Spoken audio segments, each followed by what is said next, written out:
My phone buzzed at 3:17 a.m. with a notification I'd never seen before. Shadow view alert. Subject has entered master bedroom. Heart rate elevated. I stared at the screen, my fingers trembling as I swiped to unlock it.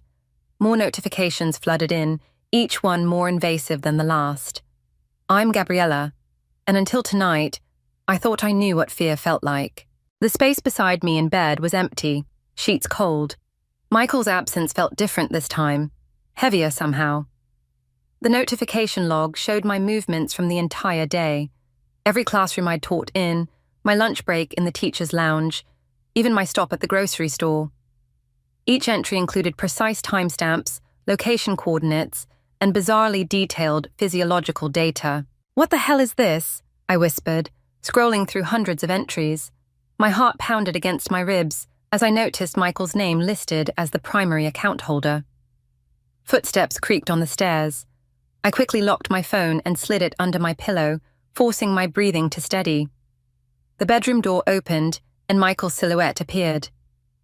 "You're up late," he said, his voice carrying that practiced casualness I'd started noticing lately. "Couldn't sleep." I watched him move through the darkness, noting how he checked his own phone before setting it face down on the nightstand. "Everything okay at work?" "Just the usual crisis." He slipped under the covers, keeping to his side. The Singapore team needed emergency consultation. I felt the lie settle between us like a physical thing. The notification log had shown his location as Riverside Park just 20 minutes ago. "Singapore," I repeated. "Must be exhausting, all these late nights. Someone has to do it." He turned away from me. "Try to get some sleep, Gabs.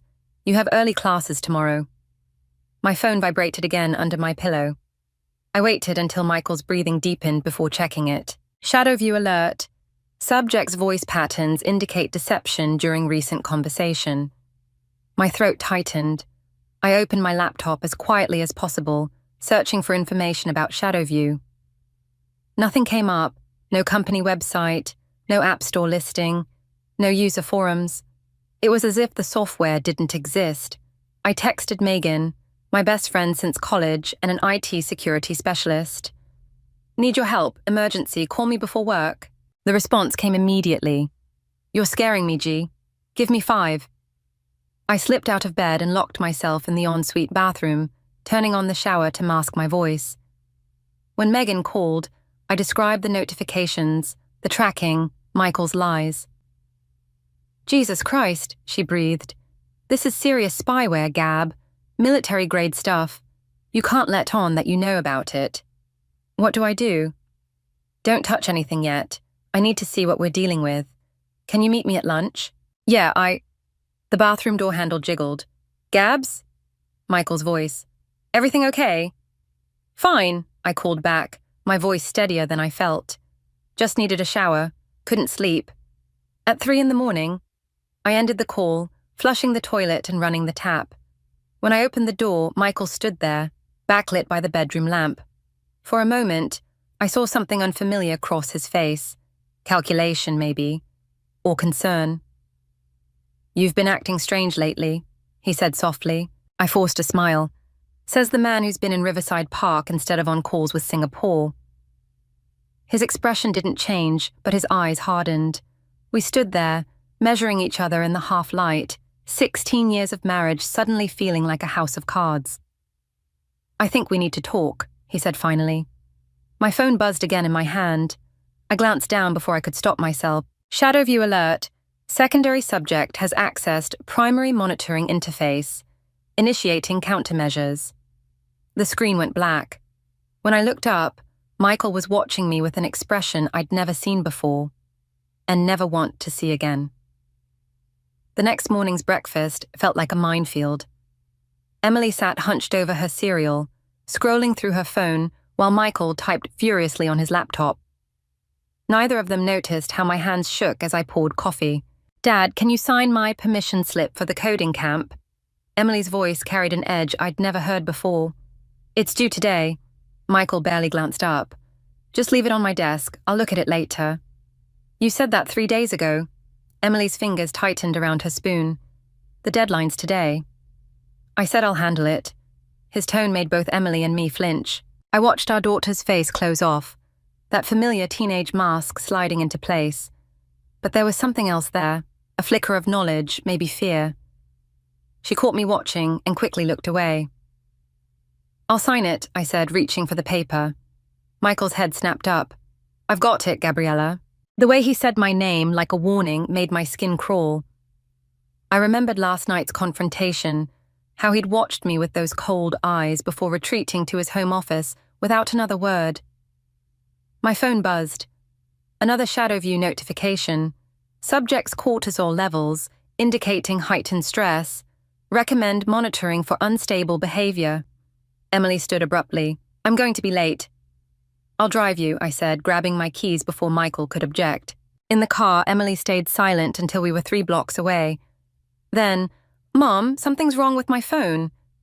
My grip tightened on the steering wheel. "What do you mean?" "It's doing weird things. Like, it knows stuff it shouldn't know."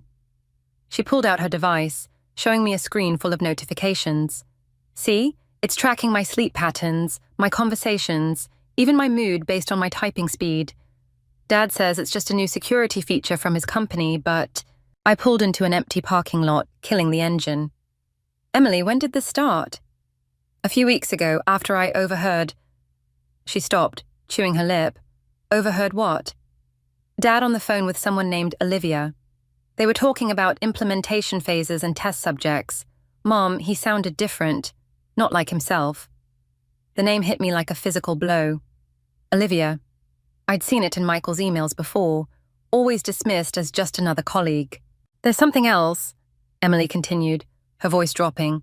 "Last night I tried to hack into the app's code, just to see what it was doing. But as soon as I started, my laptop crashed. When it rebooted, all my files were encrypted. And there was a message, first warning." My phone buzzed again. "Warning, subjects discussing restricted information, initiating Protocol 7A. Emily's phone chimed simultaneously. Her face went pale. "Mom." I looked at her screen. A single message displayed. "Your father knows best. Trust the process." "We need to get to school," I said, starting the car. "Act normal. Don't let him know we talked about this." "But Mom..." "Trust me, Emily, I'm going to fix this."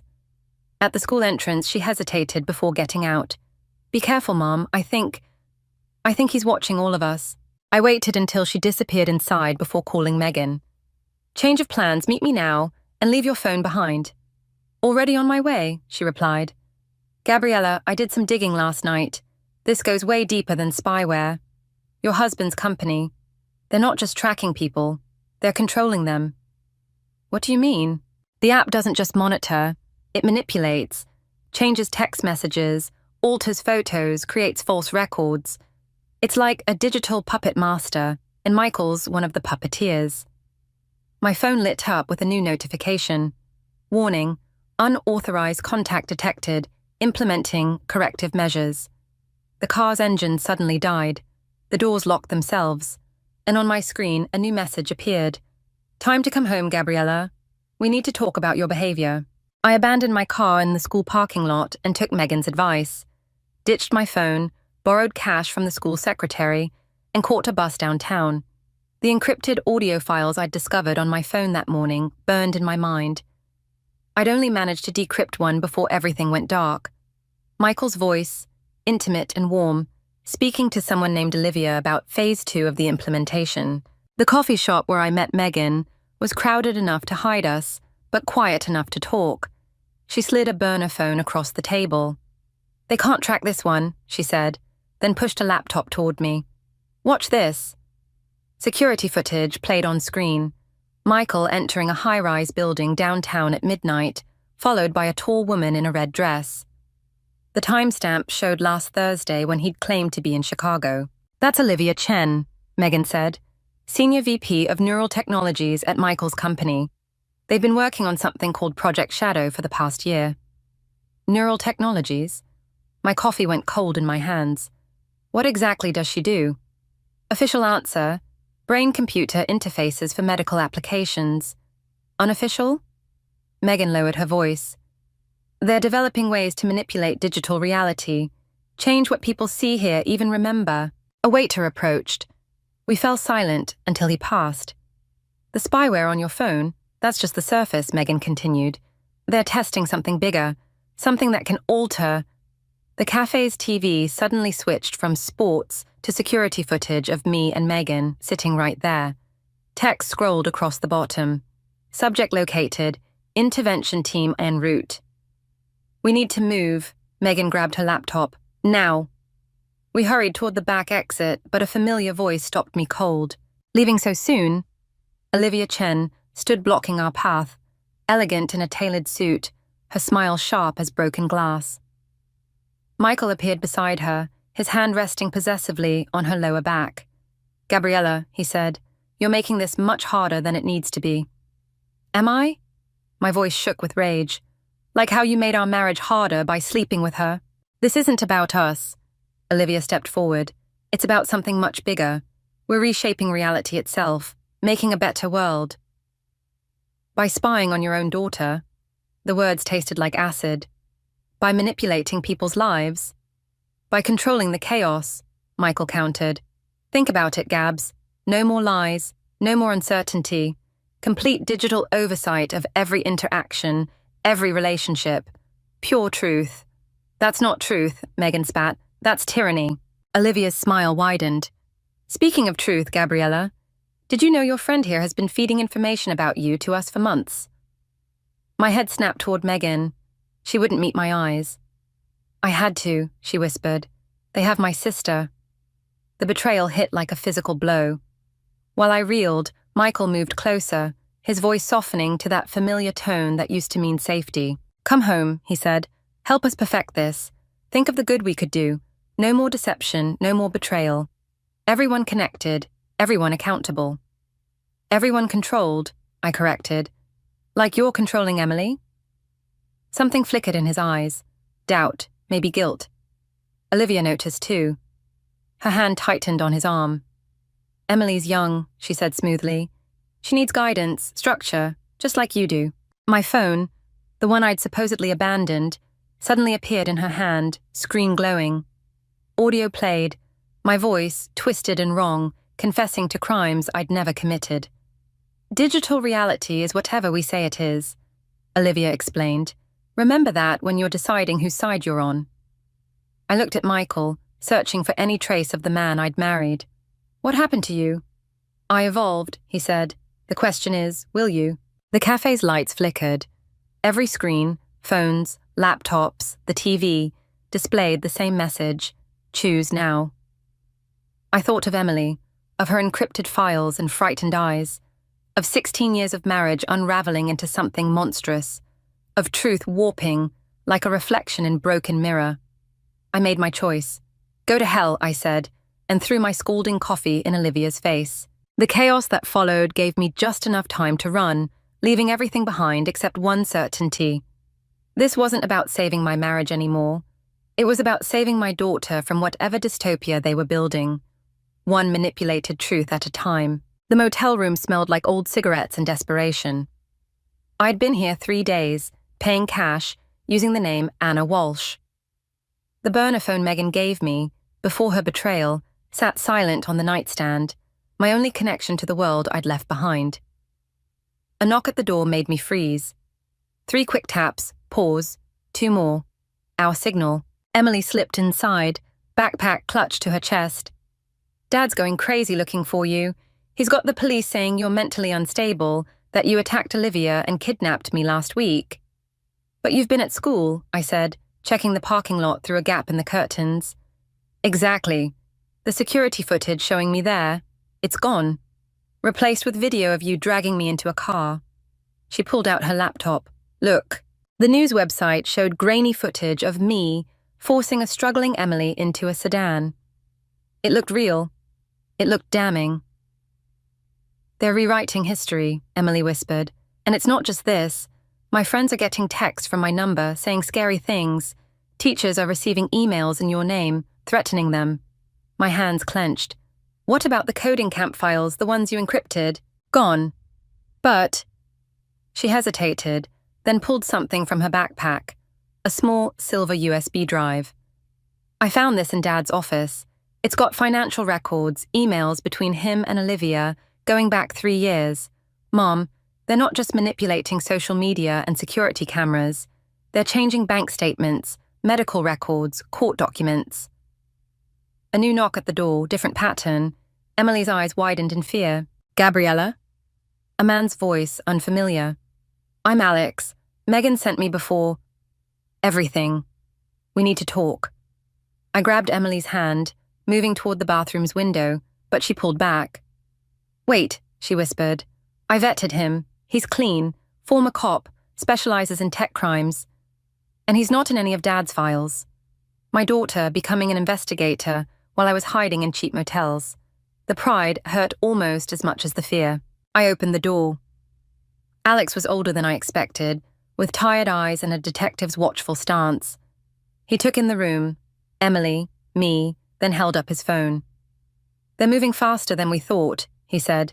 Your husband just filed for emergency custody, claims you're having a psychotic break, that you've been stalking him and Olivia for months. They've got evidence, therapist reports, prescriptions, police statements. All fake, all perfect. How long? I asked. Before they find you? Days, maybe hours. They're burning your whole life down, Gabriella. Job, reputation, relationships, all of it. Emily's laptop chimed. She went pale reading the screen. Mom. She turned it toward me. They're in my school records now. Changing grades, attendance, everything. It's like they're erasing me too. Alex moved to the window. We need to go. Oh, now, I've got a safe house. No. The word came out harder than I intended. No more running, no more hiding. I took the USB drive from Emily. We've got proof, real proof. They'll just alter it, Alex said. Make it look fake. Not if we make it public first. Not if we show everyone how deep this goes. I looked at Emily. Can you crack their encryption? Get into the Shadowview network. She straightened, suddenly looking older than 16. With help. I know some people, hackers who hate this kind of corporate surveillance. But Mom, if we do this, I know, no going back. Alex checked his phone again. Whatever you're planning, make it fast. Your husband just called an emergency press conference for tomorrow morning. Emily's fingers flew across her keyboard. He's going to use it to destroy you completely, make you look like a dangerous stalker who needs to be locked up. I thought of Michael's words in the cafe. Digital reality is whatever we say it is. But he'd forgotten something crucial. Reality itself still existed underneath all their manipulations, and I was done letting them control the narrative. Then we'll crash his press conference, I said. Show everyone exactly who's really dangerous. I turned to Alex. How good are you at creating a scene? He smiled for the first time. Former cop, remember? I'm excellent at scenes. Emily looked up from her laptop, her expression a mirror of my own determination. I've made contact. My hacker friends are ready. We can shut down their whole network. Good, I said, feeling the weight of the USB drive in my hand. Because tomorrow we're going to show the world what digital truth really looks like. The corporate headquarters loomed above us, all glass and steel reaching into the morning sky. Emily's hacker friends had come through. We had access to the building's security network, but only for 20 minutes. Just enough time to infiltrate Michael's press conference and expose everything. Mom! Emily grabbed my arm as we crossed the lobby. There's something else on the drive. Something about Megan's sister. Alex tensed beside us. Now's not the time. It's encrypted differently, Emily continued, her voice shaking. But I recognize the file structure. It's the same as the blackmail folders they keep on their targets. The elevator doors closed behind us. Level 42, where Michael would be presenting his carefully crafted lies to the media. They're not just watching people, Emily whispered. They're collecting leverage on everyone. The implications hit me like a physical blow. How many lives had they already destroyed? How many more would they ruin if we failed? Alex checked his watch. 15 minutes until the conference. Security's rotating shifts now. The elevator stopped at level 30. A woman in a sharp suit entered. Her perfume familiar. My heart stopped. Olivia, I said. She smiled, but her eyes were cold. I wondered when you'd show up. Michael's been looking forward to it. I bet he has. I shifted, putting myself between her and Emily. Planning to destroy my reputation in front of the whole city? Oh, that's already done. She held up her phone. Right now, every major news outlet is receiving evidence of your history of mental instability, your stalking, your violent tendencies. All fake. Does it matter? Digital truth, remember? She glanced at Emily. Though I am surprised you'd drag your daughter into this, especially given what's on that drive she stole. Emily stiffened. What are you talking about? Ask your mother about the real reason she became a teacher, about what happened at her last school. Olivia's smile widened. Or should I say, what she made happen? The elevator stopped again. Level 40. You're lying, I said, but doubt crept in. How deep did their manipulation go? How far back could they change the past? Are we? Olivia stepped closer. Check the drive. Section 7. File marked Preston Academy. But hurry, you've only got about 10 minutes before security finds your little hacker friends. The doors opened. Olivia stepped out, then turned back. Oh, and Gabriella? Michael wanted me to tell you. Emily's acceptance letter to MIT. We wrote that too. Every achievement, every success. We gave her those. Makes you wonder what's real, doesn't it? The doors closed on Emily's shocked face. She's lying, Alex said quickly. They're trying to get in your head. But Emily was already pulling out her laptop, fingers flying across the keys. Mom, there's a file. It's opening. We don't have time, I said, but my voice sounded hollow. The press conference. Got it. Emily's face went pale. Mom, what did you do? The elevator stopped at level 42. Through the glass walls, I could see the media setting up. Michael at the podium doing sound checks. Everything we'd planned, all our evidence, waiting to be revealed. But Emily's eyes held something worse than Olivia's accusations. Doubt. We can't trust anything they show us, I said, reaching for her laptop. They manipulate everything, remember? She pulled away. This isn't manipulated. These are original files from before Shadowview existed, about why you really left teaching in Boston. The conference room doors were right there. All our planning, our chance to expose everything, slipping away with each second. Emily, please. I held out my hand. Trust me. She looked at the laptop, then at me. Did you? Alex checked his watch. 2 minutes. Through the glass, I saw Michael spot us. His smile was my own reflection, twisted and wrong. He knew. He'd always known we'd come, and he'd prepared the perfect trap, not with security or police, but with truth. The one weapon I thought I had against him. Mom, Emily's voice cracked. What really happened at Preston Academy? The conference room doors opened. Cameras turned toward us, and I had to choose, expose Michael's lies or face my own. The truth about Preston Academy spilled across every screen in the conference room. Not Michael's manipulated version, but the real story, my story. Security footage showed me confronting the school principal about covering up student abuse, threatening to expose everything. Then the mysterious fire in the administrative office, destroying evidence that could have saved those kids. Mom, Emily's voice cracked as she stared at the footage. You did this? Michael's smile grew wider at the podium. Ladies and gentlemen of the press, this is exactly what I've been trying to protect our daughter from. A mother who burns down schools when she doesn't get her way. They were hurting children, I said, but my voice sounded hollow even to me. The principal, he was destroying evidence. So you destroyed everything? Emily stepped away from me. Like you're trying to destroy Dad? Alex moved between us and the cameras. We need to go, now. But Michael wasn't finished. What my wife fails to mention is that her actions didn't save anyone. The abuse continued. The only thing that burned was the truth. He turned to Emily. Just like she's burning your future now. Olivia appeared beside him, holding up her phone. Speaking of futures, perhaps we should show everyone what else is on that drive. The real reason behind Emily's perfect grades, her MIT acceptance. Emily's face went pale. What is she talking about? Don't listen to them, I pleaded. They manipulate everything. Except we didn't manipulate this. Michael pressed a button, and new footage appeared. Me, in the school's computer lab late at night, changing Emily's grades, fabricating recommendation letters, building a false future for my daughter. No. Emily's hand shook as she opened her laptop. That's not... I earned those grades. I did the work. Did you? Olivia's voice was silk over steel. Check your own files, Emily. The ones you encrypted yourself. Compare them to what the school has on record. I watched my daughter's world crumble as she saw the truth. Every achievement she'd been proud of, tainted by my desperate need to protect her, to ensure she had opportunities I never had. Why? She wouldn't look at me. Why would you do this? Because she doesn't trust anyone else to take care of you, Michael said softly. Not even you. Security guards appeared at every exit. Alex tensed, reaching for something under his jacket. Don't, I whispered. It's over. Is it? Michael's voice carried across the silent room. Or is this where you burn everything down?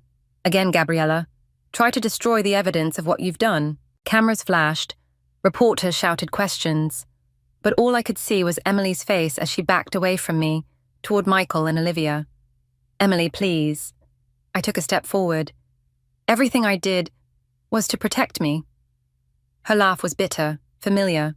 My laugh. By lying, by making me believe I was something I'm not. You are exactly who you think you are, I said desperately. Your mind, your talent, is real, Michael finished, which is why we're offering Emily a choice. Stay with your mother, who manipulates your life from the shadows, or come with us. Learn to use your actual abilities at our tech division. No more lies, no more false achievements.